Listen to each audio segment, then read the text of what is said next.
Բարի կեսօր, սիրելի հեռուստադիտող, Նուր TV-ում շարունակվում է բարի առավոտի ջերմ եթերը, ուրախ եմ ողջունել բոլոր մեզ նոր միացած հեռուստադիտողներին, մնացեք մեզ հետ, քանի որ առաջիկայում հետաքրքիր զրույց է սպասվում։ Ավրորայի լուսաբացը վավերագրական անիմացիոն ֆիլմ, որը պատմում է հայոց ցեղասպանության ու 14-ամյա Ավրորա Մարտիգանյանի ցեղասպանության արհավիրքի վերապրման մասին։ Ֆիլմն արդեն քանիսը ցուցադրվել է արտերկրում, որոշ ցուցադրություններ եղել են նաև Երևանում։ Այս անգամ կինովարցույթը նախադեպային է Հայաստանում, քանի որ բացի երևանյան ցուցադրությունից լինելու են նաև մարզային 25 ցուցադրություններ։ Ֆիլմի ստեղծման պատմության, անցած ճանապարհի եւ կարեւորության մասին կխոսենք ֆիլմի պրոդյուսեր, դիստրիբյուտոր Արևիկ Ավանեսյանի հետ։ Բարի կեսօր, Արևիկ, շնորհակալ եմ, որ ձեր առավոտը սկսում եք մեզ հետ։ Շնորհակալություն։ Ես շատ կարճ եմ աշխատել որպես դիստրիբյուտոր ֆիլմի վրա, շատ մեծ թիմ է աշխատել ֆիլմի վրա, որպեսզի դա իրականություն դառնա, ավելի քան 7 տարի Bars Media-ի ամբողջ թիմը աշխատել է այս մտահղացման եւ դրա իրականացման համար։ Ես 2 տարին եմ մասնակիցը դարձել այդ ամենի։ Պարզապես իսկապես շատ արժեքավոր ֆիլմ է ստեղծվել եւ շատ կարեւոր այսօրվա մեր աշխարհաքաղաքական իրականության մեջ նորից վերահիշել ու նայել։ Եթե վերցնեինք օրինակ սովորական ֆիլմի կյանքի տեսանկյունից, եթե ինքը 22 թվին արտադրվել է ու գնացել է փառատոներ եւ այլն, պիտի որ արդեն հետաքրքիր չներ, որ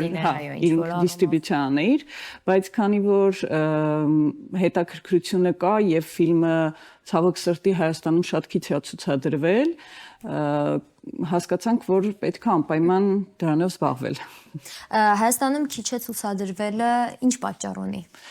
Բոլոր վերջի շրջանի վավերագրական ֆիլմերը, իսկ դրանք բավականին շատ են այսօր, կարելի է ասել, որ վերջին 6-7 տարիների ընթացքում 30-ի կարգի լիամետրաժ վավերագրական ֆիլմեր ունենք, որոնք բավականին լուրջ հաջողությունների են հասել միջազգային ասպարեզում, փառատոներին կամ այլ հարթակներում։ Խնդիրը դիստրիբյուցիայի սենց ասեմ, գոյություն չունենալն է։ Այսինքն նույնիսկ խաղարկային ֆիլմերը, հա, մեզ բոլորին ծանոթ ու հայտնի կոմեդիաները հիմնականում տարածվում են արտադրողի կողմից։ Այսինքն չկա մի ընկերություն, որին արտադրողը ասի, ահա ֆիլմը, վերցրեք, տարածեք եւ ինչ որ մի գումարի հասույթից հետո ինձ էլ այսքան գումար վճարեք։ Հիմնականում արտադրողն է դրանով զբաղվում, իսկ նման մեծ մասշտաբի ֆիլմերի դեպքում, որոնց վրա ասենք արտադրողը ծախսում է 5-ից 7 տարի, այդքան տարի մեկ ինքը որոշի մի ֆիլմ հանի ցուցադրության, շատ քիչ աուդիտորիա կարողանա գրավել, նույնիսկ եթե ակտիվ ու շատ մեծ մարքեթինգային արշավ արվի, գովազ դարվի եւ այլն, շատ չի արդարացնում իրան, այսպես ասած։ Պատճառները մի քանիսն են։ Առաջինը, որ մեր հանրությունը սովոր չի վավերագրական ֆիլմ նայել, երբ որ ասում ես վավերագրական ֆիլմ, մարդիկ պատկերացնում են ինչ որ, չգիտեմ, պատմական կամ փաստավավերագրություն, հա, տենց ունեն իրենց պատկերացումը, բայց այդ պատկերացումը մենք շուտով կկոտրենք, որովհետև Platform Doc-ը մեծ նպատակ ունի այս վավերագրական ֆիլմերը, որոնք բավականին հաջող են հասցնի հանդիսատեսին եւ այս տարի մենք փաստորեն 3 ֆիլմով ենք այսպես ասած մտնում պրակատ, բայց հետագա պլաններ ունենք նաեւ մյուս ֆիլմերին անդրադառնալու եւ այլ ծրագրեր իրականացնելու։ Մյուս երկուսի մասին կարող ենք խոսել, թե դեռ փակագծեր չենք բացում։ Չէ, կարող ենք խոսել։ Մյուս ֆիլմը Արցախի թեմայով է, Տունս քաղցրա ֆիլմն է Սարին Հայրապետյանի եւ երրորդը կոչվում է Պայքար, 16-ամյա Կարինեի թինեյջեր, ոնց որ ասած, պատմությունն է, որ ինքը երազում է դառնալ անասնաբույժ, իսկ իր հայրիկը չի ուզում։ Մի խոսքով հետաքրքիր պատմություն է։ Ցանկություն է, հա, չուզելը չուզել է։ Շատ լավ, ինչ կանդրադառնանք առասարակ ֆիլմի սյուժեին, այդ ստեղծման պատմությանը, բաղկացած մասերին, մի հոլովակ Ներեցեք մի հոլովակ դիտենք այս պահին ֆիլմի ստեղծման ընթացքից, բեքսթեյջային կադրեր, վերադառնանք եւ շարունակենք մեր զրույցը։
Կադրերը բավական հետաքրքիր բովանդակ էին, անիմացիոն ֆիլմ է այն, այո, կադրերը դա են։ Ավրորայի լուսաբացը 3, այսպես ասած, բաղկացուցիչ ունի։ Առաջինը դա իրական վավերագրական հարցազրույցներն են, որ Ավրորա Մարտիկանյանի հետ են արել։ Ֆիլմում մեծ աջակցություն է բերել Զորյան ինստիտուտը իր ցեղասպանության բանավոր արխիվների միջոցով, իր գիտական, այսպես ասած, մոտեցմամբ։ Եվ երկրորդ, ոնց ասած, բաղկացուցիչը դա այն ֆիլմից հատված է, որտեղ նկարվել է հենց Ավրորան եւ ինքը իրեն է խաղացել։ Դա 1919 թվին Մետրո Գոլդվին Մայերը, որը տենց գիտեք հայտնի ստուդիա էր Հոլիվուդում, այդ հոգիների աճուրդ ֆիլմն է, որը ամբողջությամբ վերացվել էր, բայց Ավրորայի մահից մի որոշ ժամանակ հետո գտնվել է մեկի ձեռնահարկում մի հատ բաբինա եւ դա նշանակում է 20 րոպեվա նյութ եւ երրորդ, այսպես ասած, մասը դա անիմացիաներն են, որոնք լրացնում են այդ ամենը, կապում են իրար։ Շատ հետաքրքիր լուծումներ են գտնվել ստեղծագործական եւ շատ հետաքրքիր է նայում նաեւ, էլի, չես զգում, որ դու վավերագրական ֆիլմ ես նայում, որովհետեւ ինքը ամբողջովին իր այդ ստեղծագործական մոտեցումներով շատ լավ լրացնում է։ Այդպես։ Ֆիլմի ստեղծումը առհասարակ հեշտ process չէ, դուք էլ ձեր խոսքի սկզբում նշեցիք, որ երկար փուլեր է ֆիլմը անցել մինչ կայանալը, որքան է տևել նախապատրաստական եւ բուն աշխատանքային շրջանը։ Ոյ, նախապատրաստականը շատ ավելի երկար, երբ որ ասում ենք 7 տարի, ֆիլմը 22 թվին ոնց որ արդեն դուրս է եկել, արտադրվել է, բայց 15 թվից առաջ էլ ֆիլմի վրա, այսինքն իդեան մի փոքր ուրիշ էր բարձ մեդիայի մոտ, նրանք ուզում էին ոնց որ անիմացիոն ալմանախ հավաքվեր տարբեր վերապրողների տարբեր պատմություններից, բայց երբ որ արխիվում բացվեց Ավրորայի հարցազրույցը եւ լսեցին այդ ամբողջ պատմությունը, հասկացան, որ անհնար է իրան փուճուր ֆորմատով անդրադառնալ, որովհետեւ նույնիսկ այս ֆիլմը կարելի ասել առաջի հատվածն է իր գործունեության, երբ որ ինքը փրկվում է ցեղասպանությունից, գնում է Ամերիկա ու ինչ որ հաջողությունների է հասնում։ Եվ կա դրա հաջորդ մասը, թե ինքը ինչու ընդհանրապես էլ չնկարվեց ֆիլմերում, երբ որ ինքը հոլիվուդյան աստղի, այսպես ասած, հանրաճանաչության տեղում էր եւ շատ առաջարկներ էր ստանում հետաքրքիր է նաև այդ ամբողջ մասը, բայց հեղինակը ընտրեց այս հատվածը իր կյանքի, որպեսզի ցույց տա պայքարող ու չհանձնվող մի երիտասարդուհու, ով պատրաստ էր ոչ թե մոռանալ այն ինչ որ իր հետ կատարվել է, այլ անընդհատ վերհիշել ու անընդհատ դա վերապրել, որպեսզի աշխարհին պատմի այդ ամբողջ կատարվածը եւ նաեւ դրանով օգնի հայ որբերին, որովհետեւ իրենց այդ հավաքած գումարներով 132,000 հայ մանուկ ապրեց եւ ստեղծվեցին այդքան մանկատներ եւ նրանց համար այդ ամբողջ հարցերը լուծվեցին, իսկ դա ահռելի մեծ աշխատանք, ահռելի մեծ թիվ է, էլի։ Արդյոք ֆիլմը ունի նպատակ խիզախ կնոջ, աղջկա, կերպարը մտցնելու մեր հասարակություն, գուցե մեր մեջ արթնացնելու այդ միտքը, գաղափարը, որ կինը կարող է լինել այսպիսին եւ անձնազոհ ձևով, հա, պայքարել ողջ կյանքում ներկայացնելու համար, որ այս ձևն էլ կա, այսինքն դժվարությունից հետո ոչ թե կուչ գալ ու մարել, այլ ավելի բացվել եւ օգնել։ Հա, ինձ թվում է այդ գաղափարը կարելի ասել ոչ թե մենք ենք ուզեցել դնենք, այլ մենք ենք զգացել Ավրորայից, երբ որ ծանոթացել ենք իր պատմության ու իր հետ ու ապշել ենք, որ ոնց կարող է այս պատմությունը չլինի հասանելի մարդկանց համար, ոնց կարող մարդիկ չիմանան, որ ընդամենը 14 տարեկան աղջիկը, որը ինչի միջով ասես անցել է, այդ ամեն ինչից հետո չի որոշել մեռնի կամ էլ չապրի կամ ինքը սկսել է աշխատել մի կազմակերպությունում, որտեղ օգնում էր իր նման այլ աղջիկների նորից ուզենալ ապրել, նորից իրանց նոր անուններ էր դնում, իրանց հետ աշխատում էր, որպեսզի իրանք շարունակեն կյանքին նայել, որովհետև իրենց ապրելը նշանակում է նաև որ ազգն է շարունակում ապրել։ Շատ ազդեցիկ պահեր կան, ամեն ինչ չի, որ հնարավոր էր մի ֆիլմի 1.5 ժամի մեջ տեղավորել եւ չեմ կարող ասել ինչքանով հեղինակն է դա ուզեցել հասցնի, բայց ես որպես դիստրիբյուտոր այս պահին շատ եմ ուզում այդ գաղափարը հասցնեմ, որ անկախ նրանից ինչքան դժվար է մեր իրավիճակը, ինչքան ծանր է մեր պայքարը, եթե չես պայքարում, դու չունես ապրելու հնարավորություն։ Մենակ պայքարն է, որ բերում է ինչ-որ արդյունքի։ Ու այդ առումով ես կուզեմ նաև մեր մեջ, մեր մշակույթում մտնի շնորհակալ լինելու գաղափարը։ Այսինքն, եթե ինչ-որ մեկը պայքարում է տրանսպորտի ինչ-որ թանկացումների հետ կապված, շնորհակալ եղեք մտքում իրան։ Մի մտածեք, որ ինքը ինչ-որ մի բան այն չի անում։ Մեկը պայքարում է, որ ծառ չկտրեն, շնորհակալ եղեք, դուք էլ եք այդ օդը շնչում։ Այն մյուսը պայքարում է ինչ-որ ուրիշ բանի համար, ուրեմն շատ լավ է, որովհետև մենակ պայքարի միջոցով է, որ դու կարող ես ինչ-որ բան փոխել, եւ այն ինչ-որ կարողացել է անի ու փոխի Ավրորան, դա անհնարինի ժանրից է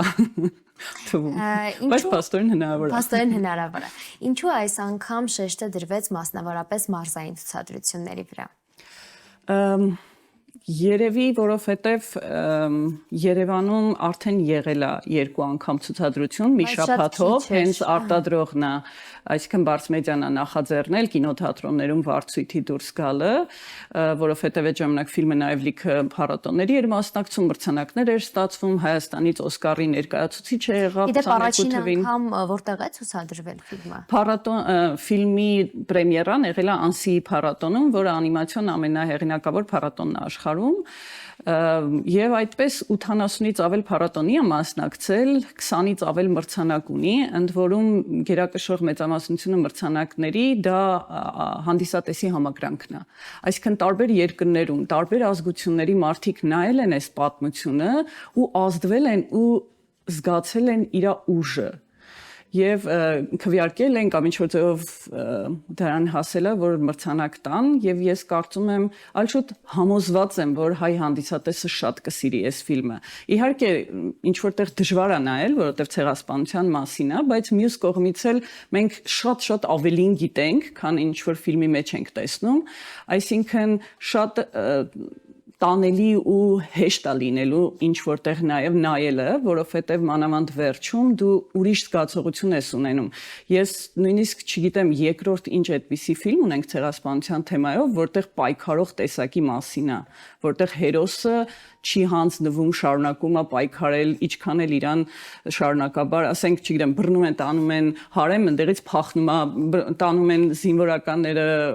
որ նեղացնեն եւ այլն, հետո ընդեղից է փախնում, այսինքն ինքը չի հանձնվում, ու չգիտեմ, այդ պատգամը կուզեմ, որ հասնի մարդկանց, որ մենք էլ չպիտի հանձնվենք, կապ չունի ինչա կատարվում։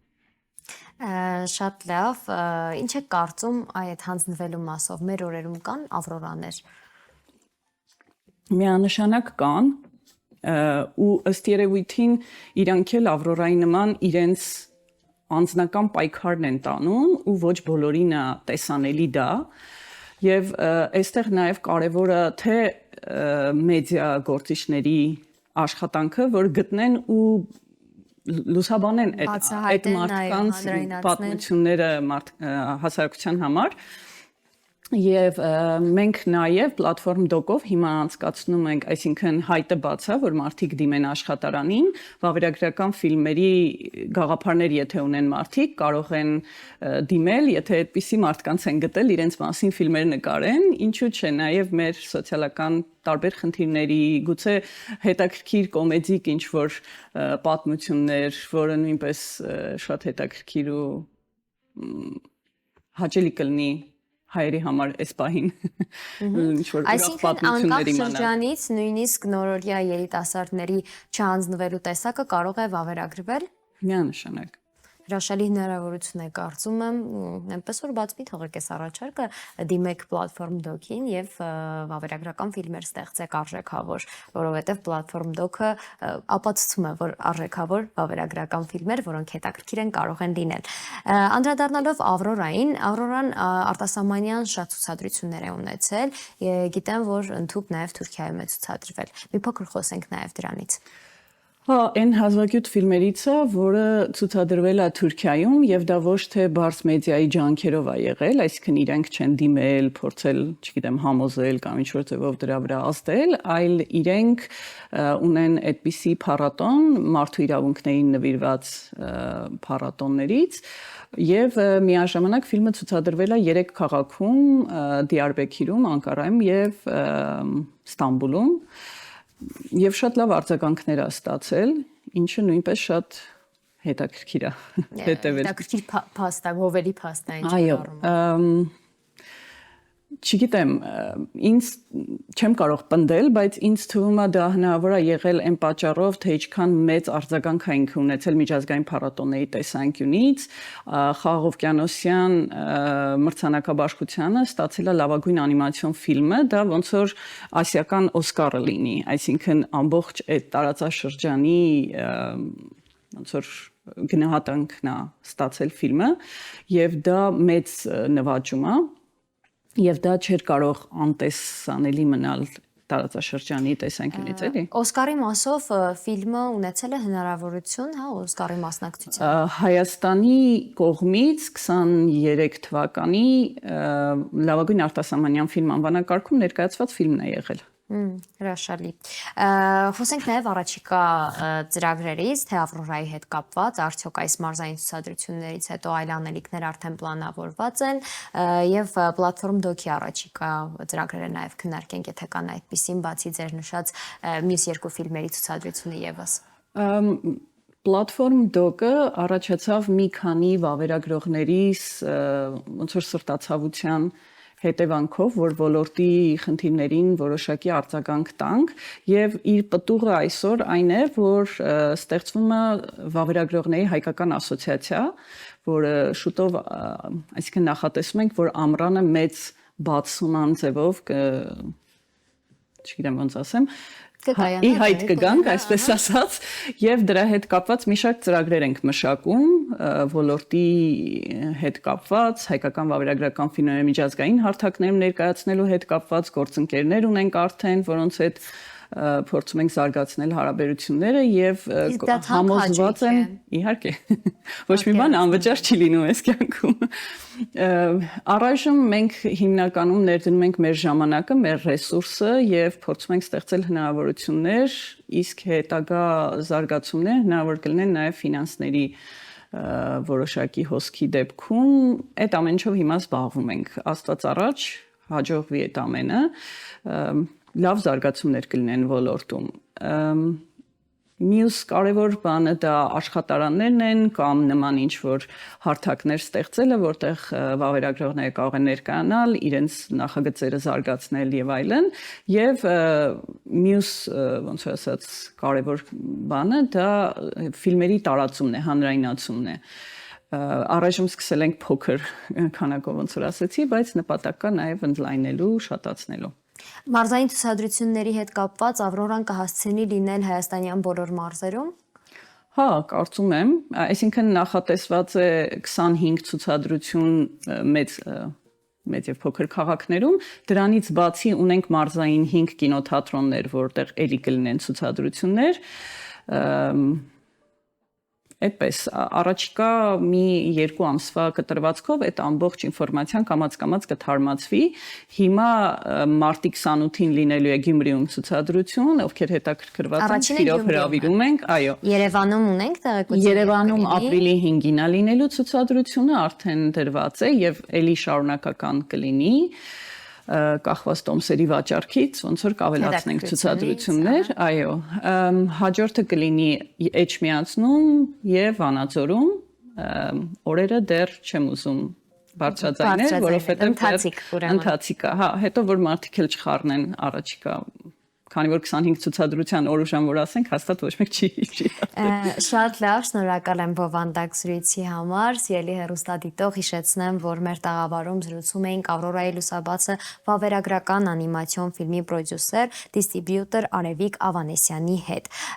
Եվս մեկ անգամ ովքեր բաց թողեցին, ես հիշեցնեմ, որ Ավրորայի լուսաբացը ֆիլմի հայաստանյան մարզային ցուցադրությունը առաջինը տեղի կունենա Գյումրիում մարտի 28-ին եւ Երևանյան ցուցադրությունը ապրիլի 5-ին, այնպես որ շտապեք հետաքրքրվել, ձեռք բերել տոմսերը, որովհետև սա այն ֆիլմն է, որը պարտավոր է դիտել հայրիցս յուրաքանչյուրը։ Իսկ այս պահին ձեզ կմիանա իմ գործընկեր Անահիտ Ղազարյանը իր պատմական դադարով։